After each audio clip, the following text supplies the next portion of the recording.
नमस्कार, आप देख रहे हैं सबसे बड़ा मुद्दा। मैं हूं आपके साथ राहुल राजपूत। बीते साल की तरह इस साल भी रामनवमी के मौके पर देश के कुछ हिस्सों में अशांति देखने को मिली। देश के कई इलाकों से हिंसा, आगजनी, उपद्रव, तोड़फोड़ और झड़प की खबरें आई। महाराष्ट्र, गुजरात से लेकर बंगाल तक में हिंसा का दौर देखने को मिला। कई जगहों पर दो समुदाय के लोग सीधे आमने सामने हो गए। उपद्रवी तत्वों ने माहौल बिगाड़ने की हरसंभव कोशिश की, लेकिन इन सब के बीच 6 साल पहले जो दंगा राज्य के नाम से मशहूर था, उस यूपी में रामनवमी के मौके पर हिंसा की एक भी खबर नहीं आई। यूपी का योगी मॉडल सब पर भारी दिख रहा है। अब सवाल ये कि जब यूपी में दंगा करने वालों की खैर नहीं, तो पूरे देश में ऐसा क्यों नहीं हो सकता? सवाल बंगाल से बिहार, दंगों वाली आग क्यों? योगी मॉडल से होगा दंगाइयों का इलाज? दंगाइयों पर नकेल योगी पास, बाकी सब फेल। कानून व्यवस्था का योगी मॉडल देश के लिए नजीर। योगी मॉडल से बदल गई यूपी की छवि। इन्हीं सवालों के साथ मेहमानों से चर्चा, लेकिन उससे पहले एक रिपोर्ट।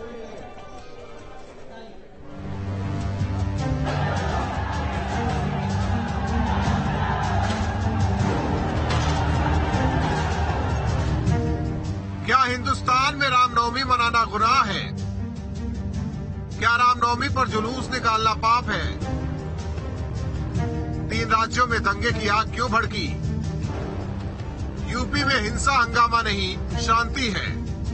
रामनवमी के जिस त्योहार पर राम राज्य की कल्पना याद आती थी, उसी दिन देश सांप्रदायिक झड़पों की भेंट चढ़ गया। देश के कई शहरों में भीषण बवाल हुआ। पश्चिम बंगाल में हिंसक झड़पों की शुरुआत के बाद गुजरात और महाराष्ट्र जैसे राज्य भी दंगे की चपेट में आए। राजधानी दिल्ली में भी तनाव देखने को मिला। इन राज्यों में हुए बवाल की शुरुआत मामूली बहस से ही हुई, लेकिन अंजाम हिंसक हो गया। सबसे ज्यादा हिंसा पश्चिम बंगाल के हावड़ा में हुई।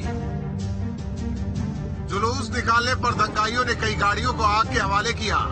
गुजरात के वडोदरा में जुलूस पर पथराव किया गया। महाराष्ट्र के छत्रपति संभाजी में 2 समूहों के बीच झड़प और पथराव हुआ।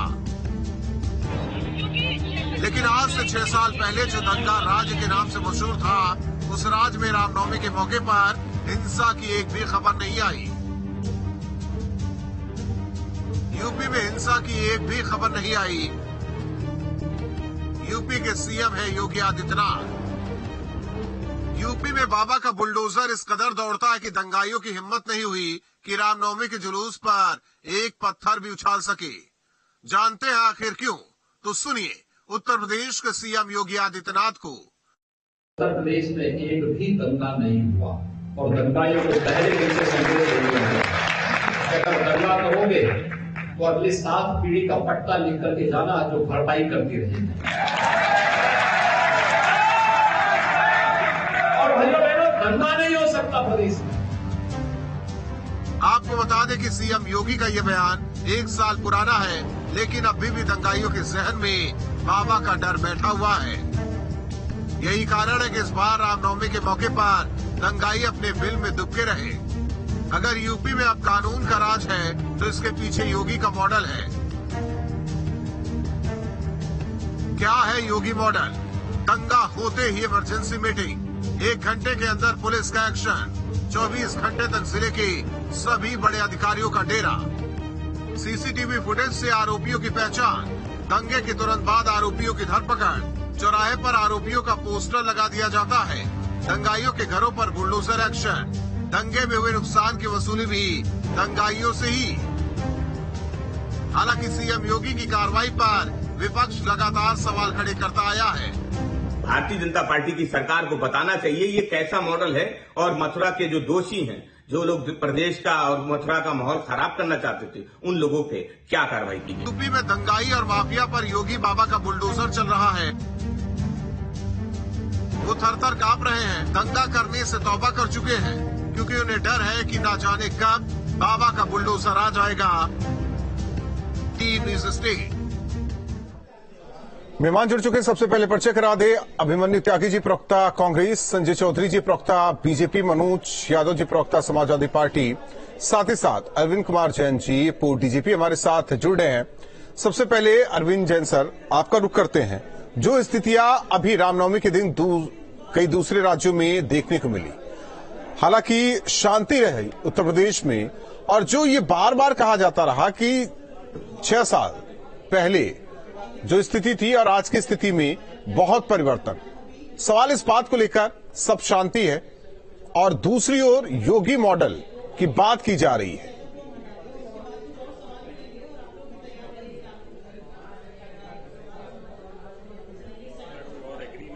जी, Indians by and large indisciplined हैं जी, कुछ मायनों में। जरा सा सड़क के ऊपर एक्सीडेंट हो जाए वहीं उतरकर मारपीट शुरू कर देते हैं जी।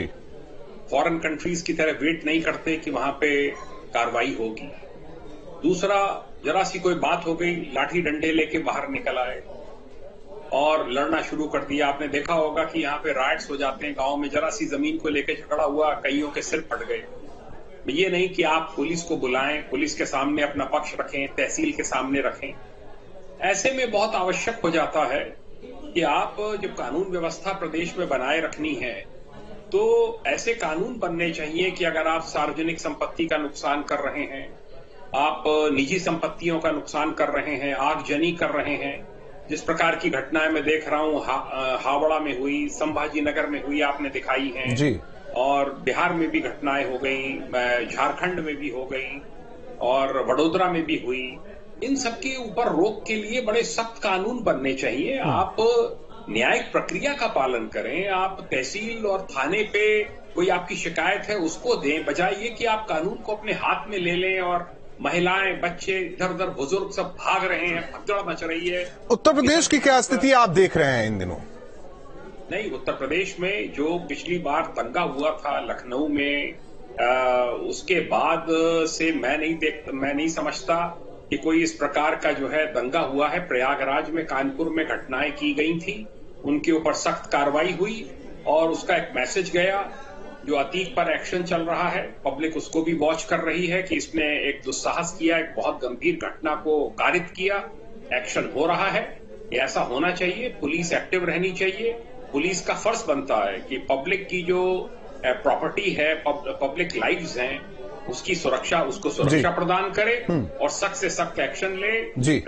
हर त्योहार से पहले मीटिंग्स ऑर्गेनाइज करे, थानों में, चौकियों में जो है सांप्रदायिक सौहार्द बनाए रखने के लिए निर्देश दिए जाएं। पर जो उसको तोड़ने का प्रयास करे, जो उसमें दंगा, ईंटें इकट्ठी कर रहे हैं छतों के ऊपर, दंगा फसाद कर रहे हैं, इन सब के खिलाफ कड़ी से कड़ी। हालांकि सुलगाने की कई बार कोशिश तो की गई, उत्तर प्रदेश को सुलगाने की कोशिश कई बार की गई।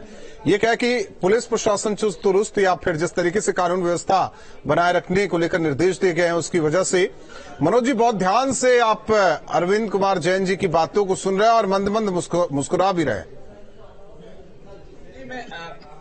एक पूर्व आईपीएस की एक दायरे होते हैं जी, उस दायरे से वो निकल नहीं सकते, चाहे वो जॉब में रहे हो या पूर्व आईपीएस होके रिटायर्ड अधिकारी के रूप में वो एक दायरे में बात करेंगे। लेकिन उनकी बात ये अच्छी लगी कि मीटिंग्स करनी चाहिए और जो ऐसे तत्व हैं उन पे सख्त कार्रवाई होनी चाहिए। लेकिन आपकी जो डिबेट का एंगल है वो ये है कि उत्तर प्रदेश में दंगे नहीं और 3 राज्यों में दंगे। 3 राज्यों में भी राजनीतिक घटनाक्रम भी उसका एनालिसिस करना चाहिए। तीनों राज्य में बीजेपी की सरकार नहीं, महाराष्ट्र में वो सहयोगी के रूप में है और शिंदे गुट को कमजोर करके बीजेपी अपने आप को वहां पे, चूंकि जो विकास अघाड़ी है उसके खिलाफ एक सशक्त विपक्ष के रूप में बीजेपी स्थापित करने का प्रयास। बिहार का गठजोड़ और पश्चिम बंगाल में जो सफलता मिली थी बीजेपी को, उस सफलता के बाद जिस तरह ममता बनर्जी की वापसी हुई है, बीजेपी बेचैन है। और मुझे बड़ा अच्छा लगा ये सुन के योगी मॉडल पूरे देश में लागू नहीं हो। तो दंगा करने वाले कौन है इन 3 राज्यों में, ये तो बताइए।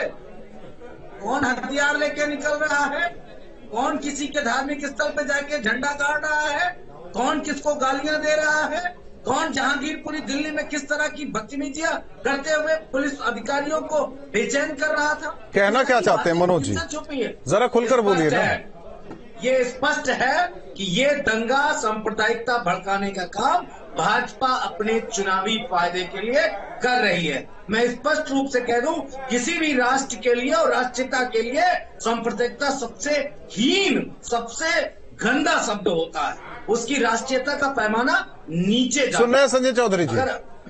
संजय चौधरी जी क्या सुनेंगे, वो तो उनके एजेंडे का है, ऊपर से आदेश आया आरएसएस कि साहब ऐसा है, दंगा भड़काओ। देखो संजय चौधरी जी, ये तो आरोप है सीधा, आप लोगों पर आरोप है। देखिए, जब जिनके पास शासन होता है उनके शासन में दंगों की लंबी कतार होती है, और उत्तर प्रदेश दंगों के कारण ही जाना जाता था, चाहे वो रामनवमी का जुलूस हो या मुहर्रम का जुलूस। मुजफ्फरनगर मुहर्रम का जुलूस निकलता है, मुहर्रम में लोग क्या लेके निकलते हैं, मुहर्रम में क्या लेके निकलते हैं? अरे चौधरी साहब, लखनऊ के अंदर सिया सुन्नी का दंगा कब होता था? इसकी वजह से खतौली विधायक की सदस्यता गई था मेरे भाई। दंगे के कारण सिया सुन्नी का दंगा कब होता था? मूवी देखने के कारण दंगा कब होता था? सुनना सीखिए। और दंगे कराने वाले मनोज जी, पूरी बात तो सुन लीजिए, हालांकि आपकी बातों को उन्होंने सुना, आप भी सुन लीजिए, सुन तो लीजिए। बिल्कुल सुनूंगा। अगर शासन कराने वाले दंगे कराने वालों को हेलीकॉप्टर से बिठाकर मुख्यमंत्री आवास में लाएंगे तो दंगे होंगे। अगर मुहर्रम का जुलूस निकलेगा, उस पर लोग लाठियां, कांटे, बल्लम और तलवार लेकर निकलेंगे, तो ये उपदेश आप हिंदुओं को देंगे? आखिर जो लॉ एंड ऑर्डर है वो सबके पास है। क्या कारण है कि उत्तर प्रदेश के 75 जिलों में किसी की ये हिम्मत, किसी की ये हैसियत, किसी की ये दम नहीं है कि उत्तर प्रदेश के अंदर दंगा कराकर दिखा दे?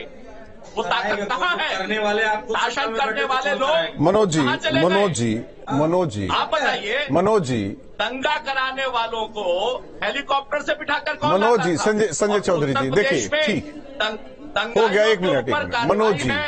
मनोज जी, जो भी सवाल पूछे। मनोज जी, कानपुर में दंगा भड़काने की कोशिश नहीं हुई, प्रयागराज में नहीं हुई, सहारनपुर में भी कोशिश की गई, लेकिन यही पुलिस का इकबाल है ना कि तुरंत कंट्रोल में कर लिया गया।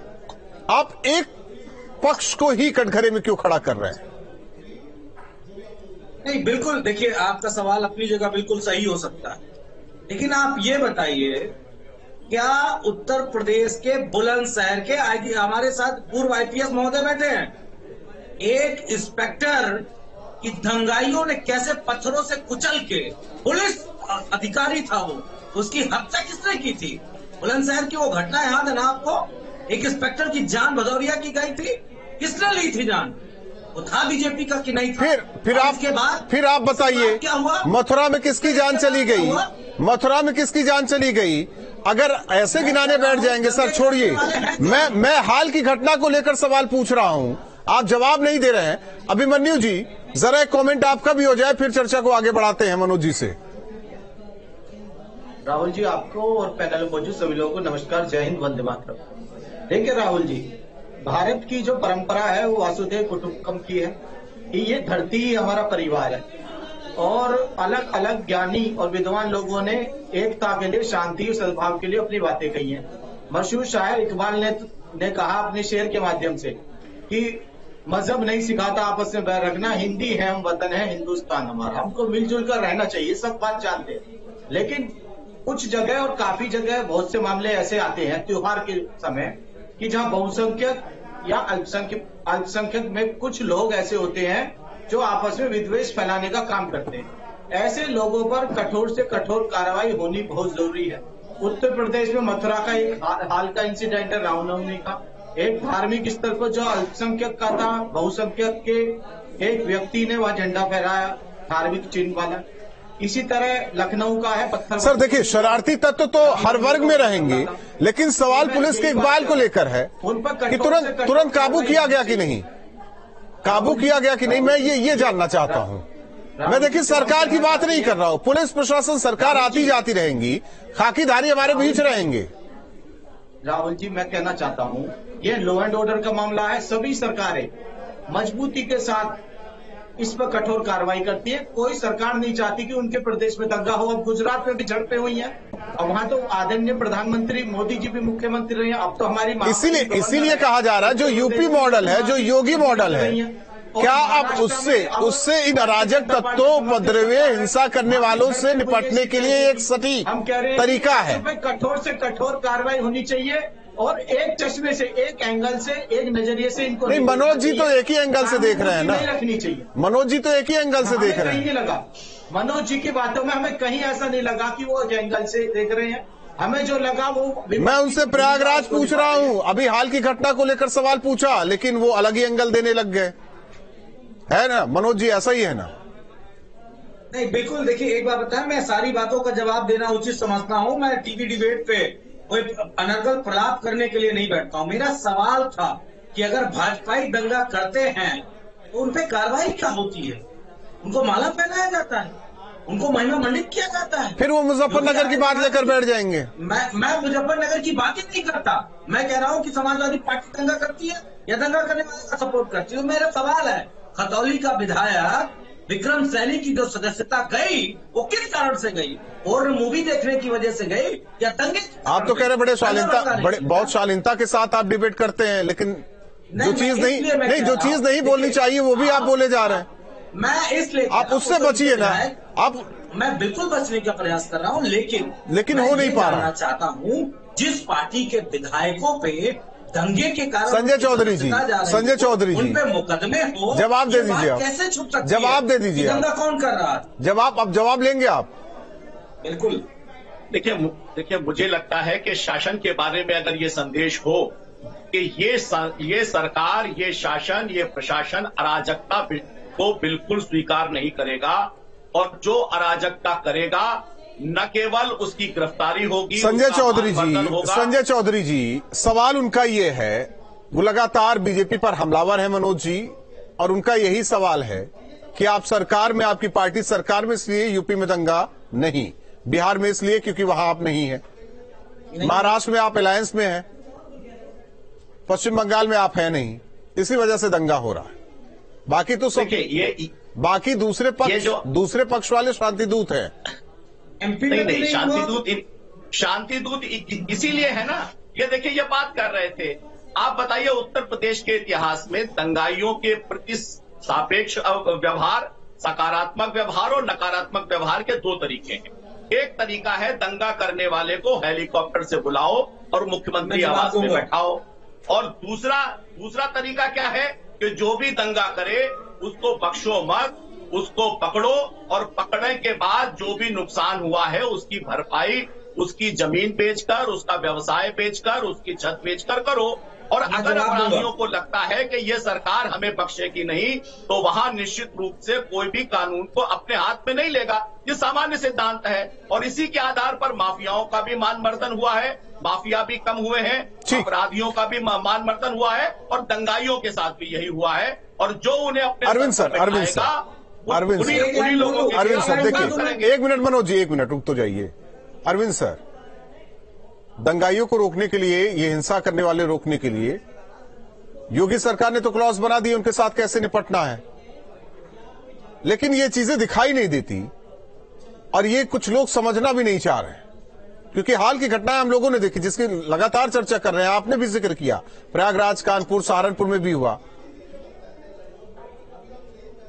देखिए, मैं जब सर्विस में आया तो एक ही बात ट्रेनिंग के दौरान सिखाई गई थी कि जो कानून पसंद आदमी है जी, शरीफ आदमी है, उसको पूरी इज्जत दीजिए, और जो आपके साथ छेड़छाड़ करे, बदमाशी करे, जिले में शरीफ लोगों को पीड़ित करे, उसको किसी भी तरीके से मत छोड़िए। मेरा बड़ा स्पष्ट मानना है कि साम दाम दंड भेद से सब कार्रवाइयां होनी चाहिए अपराधियों के विरुद्ध। उससे एक संदेश चला जाता है कि अगर आपने उत्पात मचाया तो आपके खिलाफ गैंगस्टर की भी कार्रवाई होगी, एनएसए की भी होगी, 107, 116, 116(3) में 5-5 लाख के मुचलकों पे पाबंद कराए जाएंगे।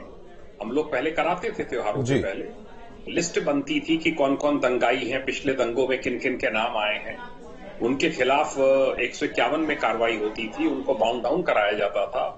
इसी तहत आपने देखा होगा 144 लगाई जाती है, और 144 के उल्लंघन में 188 में कार्रवाइयां होती हैं। जो पुलिस की निरोधात्मक कार्रवाइयां होती हैं, अगर ये सख्ती से पालन किया जाए तो बहुत संभावना इस बात की कम हो जाती है। जो रूट वगैरह हैं, देखिए पहले से सब लेट डाउन है सर। देखिए, हो सकता है कि आपको ये राजनीतिक सवाल लगे, लेकिन पहले और अब में पुलिसिंग सिस्टम में अंतर आया कि नहीं ऐसे लोगों से निपटने के लिए? देखिए, जो क्लियर कट निर्देश मुख्यमंत्री जो कि गृह मंत्री भी हैं जी, उनके द्वारा मैं देखता हूं यहाँ पे वीडियो कॉन्फ्रेंसिंग कर करके हर त्योहार के पहले बड़े स्पष्ट निर्देश दिए जाते हैं। उनकी अपनी पार्टी वालों को भी कहा जाता है कि आप पूरा सहयोग करें, इसमें कोई विघ्न न डाला जाए। इससे होता यह है कि जो जिला प्रशासन है, पुलिस प्रशासन है, वो खुलकर काम करता है। मनोज जी, होना भी चाहिए। और जब जो मनोज जी जो दंगे फसाद नहीं होंगे। मनोज जी जो कहना चाह रहे थे कह लीजिए। देखिए, स्पष्ट है समाजवादी पार्टी की 2012 से 17 के बीच में सरकार की हमसे कुछ गलतियां हो, और गलती ये हो गई कि जिस विक्रम सैनी को बोर्ड ने पनिश किया, उसके साथी संगीत सोम, सुरेश राणा, संजीव बालियान, विक्रम सैनी और बीजेपी के तमाम जेड श्रेणी के जो हैं कार्यकर्ता, जो सबसे निचले स्तर के, इन पे हमें बड़ी सख्त कार्रवाई करनी चाहिए, दंगा ना हो जाए। और दूसरे पक्ष पे भी, दूसरे पक्ष पे भी, और दूसरे पक्ष के जो संजय चौधरी कह रहे हैं, संजय चौधरी जी जो कह रहे हैं, वो जिनको हेलीकॉप्टर से ले जाया गया, हेलीकॉप्टर से किसको ले जाया गया? संजय चौधरी जी कह रहे हैं, वो आप जानिए वो जाने। आपको पता है मुजफ्फरनगर दंगों में सबसे ज्यादा किनकी मौतें हुई है? पता है? नहीं पता, नहीं बताएंगे। आपको पता है क्योंकि उस टाइम तो सफाई महोत्सव चल रहा था ना संजय, उस टाइम तो सफाई महोत्सव चल रहा था। अरे सुनिए, आप लोगों को कैसे पता? अरे सफाई महोत्सव चल रहा था तो क्या उसको बंद न कर दिया जाता? समझ गए? चलेगा, चलता रहेगा, हर बरस होंगे। ये उसको उसकी आड़ में किसी दंगाई का ना, लेकिन इन चारों पे अगर बुलडोजर चल जाता तो किसी अच्छा, एक चीज क्या कह रहे थे दूसरे पक्ष? क्या आपने कुछ और भी कुछ कहना चाहते हैं? बिल्कुल, जो दूसरे पक्ष के लोग भी हैं, जो उसमें इन्वॉल्वमेंट थे, उनको भी। और मैं एक मांग करता हूँ, माननीय विधानसभा के पटल पे मुजफ्फरनगर दंगों की रिपोर्ट बनी रखी है। मैं अनुरोध करूंगा योगी आदित्यनाथ से, उस पर धूल पड़ गई होगी। तो वो रिपोर्ट आपकी सरकार में बनी थी? नहीं, कंप्लीट इनकी सरकार में हुई है। अच्छा, हाँ ठीक है। अभिमन्यु त्यागी जी, हालांकि किसी का भला नहीं होता, ऐसे उपद्रव हिंसा से किसी का भला नहीं होता। यहाँ तक देख रहे हैं कई जगह से तस्वीरें आ रही, लोग पलायन को मजबूर हो गए। देखिए राहुल जी, मैं अपनी बात को दोबारा दोहराता हूँ कि अपराधियों पर कठोर से कठोर कार्रवाई होनी चाहिए, लेकिन सरकार को भी एक तरफा कार्रवाई नहीं करनी चाहिए। जिस तरह से हमारे भाई, हमारे साथी मनोज जी ने बात रखी, मैं उसमें कुछ बातें भी जोड़ देना चाहता हूँ। मुजफ्फरनगर दंगे में जो विधायक थे, एक सरदनी से विधायक थे, सब जानते हैं, संगीत सोम, विक्रम सैनी, सुरेश सिंह राणा मंत्री रहे, और एक तो मौजूदा मुजफ्फरनगर के एक विधायक है, एकमात्र विधायक रह गए भाजपा में, वो मंत्री भी है। उनकी तो चार्जशीट जो उनपे जो जल्दी जो कहना है जल्दी कीजिए, इसलिए लिए थे। अभिमन्यु जी जो कहना जल्दी कीजिए। चाहते हैं कि जैसे बहुत अच्छी मुझे बात लगी है मनोज यादव जी की, उन्होंने कहा कि कहीं इन्होंने रहम बरती थी दोनों पक्षों पर। अगर एक पक्ष पे भाजपा कार्रवाई कर रही है तो ये सरकार का इकबाल नहीं है। ऐसा रवैया सही नहीं है। गलती हुई है, मनोज जी ने भी माना। संजय चौधरी जी 30 सेकंड में जवाब, 30 सेकंड में जवाब, वक्त नहीं है। अभिमन्यु जी 1 मिनट। देखिए, मुझे लगता है कि जो याद दिलाने वाले लोग हैं उनको याद होगा, और एक चित्र बहुत याद होगा। मऊ में दंगा हुआ था और इनके बड़े अजीज मुख्तार अंसारी पुलिस जिप्सी पर बैठकर पुलिस के, वो तो मान रहे हैं ना, सिपाहियों के साथ, संजय चौधरी जी वो तो मान रहे हैं कि गलतियां हुई हैं उनसे, वो दंगा कर रहे थे। और जो ठीक है, चलिए आप चारों मेहमानों का बहुत बहुत धन्यवाद। हालांकि देश के कई जगहों से बहुत बहुत धन्यवाद आप चारों मेहमानों का। तो रामनवमी के दिन कई जगहों से तस्वीरें सामने आई, देश के अलग अलग हिस्सों से, चाहे पश्चिम बंगाल हो, बिहार, महाराष्ट्र या फिर गुजरात। और ऐसे में जिस तरीके से आगजनी हुई, तोड़फोड़ हुई, हालांकि उत्तर प्रदेश में शांति व्यवस्था बनी रही, क्योंकि 6 साल पहले या उससे पहले भी कई बार तस्वीर सामने आई इसी उपद्रव और आगजनी दंगे को लेकर। लेकिन अब ऐसा नहीं है। ये कहा जा सकता है कि जो सरकार का इकबाल है, जो पुलिस प्रशासन का इकबाल है, वो कायम है, या ये कहा जाए कि अब दूसरे राज्यों को भी उत्तर प्रदेश से सीखने की जरूरत है। सबसे बड़ा मुद्दा में बस इतना है।